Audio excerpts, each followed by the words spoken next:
Welcome back to the biggest, the baddest, and the most hip and happening hit show in the motherland. We go by the name of Excel Live, and you know that's where you find us across all social media platforms. We're on Instagram, we're on Facebook, We're on Twitter. Twitter. Yes, you can also find us through YouTube, which is Excel and Cape Town TV, or do dial 021 448 to be part of this awesomeness. It is a Monday afternoon, and what we're trying out to give as many Mondays as possible is Monday motivation. Absolutely. We always make sure that we bring you content that is absolutely motivating so that you can be having an amazing week. And speaking of that, Shoprite is doing great things for communities within Mzansi. And I'm so proud when corporate companies are actually giving back to communities, especially disadvantaged communities. Yeah, I company yabo Entrango Act for Change, which is what Lunga Schoeman is going to be telling us about. He's the Group CSI Manager for Shoprite and Checkers, and he's going to be telling us about Lendo Iqale September, I think, correct? And it's for a benefit of the South Africans because Shoprite is being supported by South Africans. So it makes sense for them to give back. I think it's the biggest grocery stores in South Africa, thanks to us, by the way. Yeah, it's something very disturbing is that 6.8 million South Africans go hungry on a daily, and it's very humbling to know. But you're taking part in situations as injalo. Why does the Shoprite Checkers do that? Thank you very much for having me here today. We started this journey about 4 years ago. We are the largest food retailer, as you rightfully say, in the African continent. Every day people commit to what they have to come to us, their last 100 rands buying from us. We do know that there's many South Africans and Africans who don't have funds or money to purchase the very same food. Therefore, we've focused on our CSI efforts just on hunger relief. And we've got a couple of initiatives. We've got our mobile soup kitchens that go and serve about 1,000 people per truck, and we've got 24 trucks. So 24,000 people get access to food through ShopRite every single day. We donate about, since the start of the lockdown in South Africa, about 53 million worth of surplus food from our stores. We do donations, we do food gardens, all in the efforts of making sure that those people who don't have access to be able to come to the stores and to buy their food, who need it the most, have access to it. Yeah. How does this project, this amazing benefit the communities that you guys operate within? 100%. So as I said, there's lots of projects. For example, the surplus food project is where we take food which is in stores, which we cannot sell, but it is still edible. The responsible thing is to not throw it away when there's hundreds of thousands of people who are hungry. So I think your listeners can be assured that whatever food is left over at the stores, we donate that food.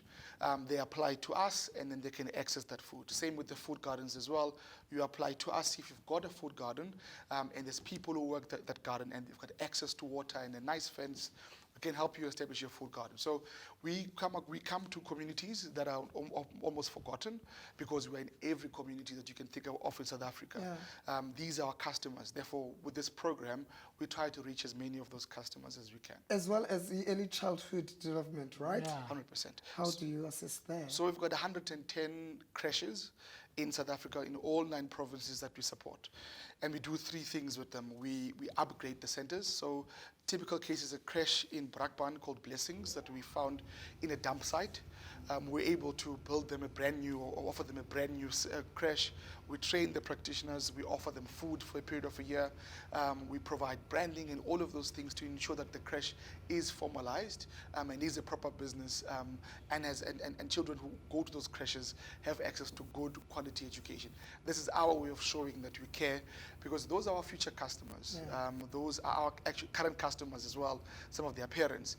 And what we've also done is we've targeted communities where our workers come from. Then they can see that all of the commitment that they make for our business gets translated into something good as well for the communities where they come from. There are projects that we almost hear about each and every day, but we don't get to see with our eyes. How does Shoprite make sure and ensure that, let's say about when it comes to the soup kitchen, how do you guys ensure that it really goes to the people that really I will need the assistance. 100%. We've got a massive network of Yeah. beneficiaries.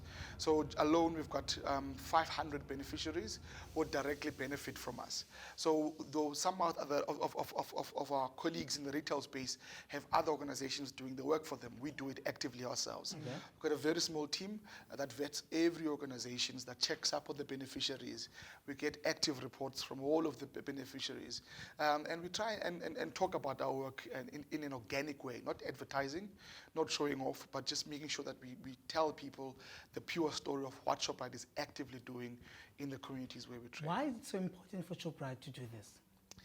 We are a business with heart, we say. Yeah. And a lot of what we're doing is because of the customers. Every single day, there's people, as I say, who sacrifice their social grants, who sacrifice their salaries and their lives and choose us as a retailer. And therefore, it makes sense for us to show them that we care, and to support those who can't at this stage support themselves, and support the future generations with the ECD program. It's important for us because we are in communities, because the people that we serve in these programs are the various customers who come and support our business. Yeah, 2 in 5 adults have lost income, primary income yabo, and half of them imali sezophela already. Kuthiwa you feed a beneficiary, but when you teach them how to fish, you feed them forever. I don't know whether it's a fair question, because ShopRite is already doing a lot, but to make sure that the future is brighter than ubanika plate namhlanje, and then what happens tomorrow? 100%. I think that the perfect example is our food gardens. We've got 110 of those food gardens, and we reached our 100th one last year. And part of the training that they get is a business training as well, to say, now that you've trained to start your own garden and to grow it, how do you sell it? How do you go to market and sell yourself as a business? What we also do, which is quite unique to ShopRite only, is that when at different stages, when the gardens have enough produce, we invite them to come sell at our stores. So we set aside our store, an area in the store where they can set up the gardens. We provide them with collateral to make it look nice, like it is a proper station in the store, and they collect the funds themselves. That way, they're able to generate an income from what they're growing. We also enable our food gardens to be able to sell in their local markets, because you can only sell so much at a store, but maybe your local market you can sell much more frequently. So we'll provide all of the collateral, we'll support them, and the mentorship to be able to sell. Our biggest dream is that some of these food gardens must grow so much that they supply to the group, and people can see the products from their communities in their stores. And that's a dream and goal that we have. And there's a couple of gardens who are going to take us there, and we're very confident about that. Lunga, you've been doing this for a while now, but making your COVID-19 then. So lockdown came with its challenges. How did you as the group overcome those challenges? What were they and how did you overcome them? We were in essential services as the group, so we had to operate. But then lockdown, what it did from a CSI perspective is to enable us to dial things up. We had no excuse because people were hungry. We had no excuse because people needed help. Almost every single day there was an email coming from someone saying, I've just lost my job. I don't have food. What can you guys do for me? So just in the lockdown alone, we donated 53 million in surplus food from our stores, just in the last 6 months.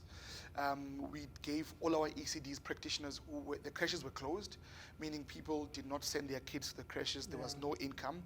There was no school fees paid.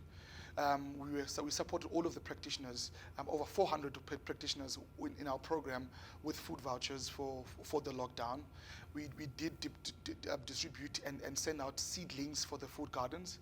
We bought some of the veggies from the food gardens to keep their income going because the markets were closed.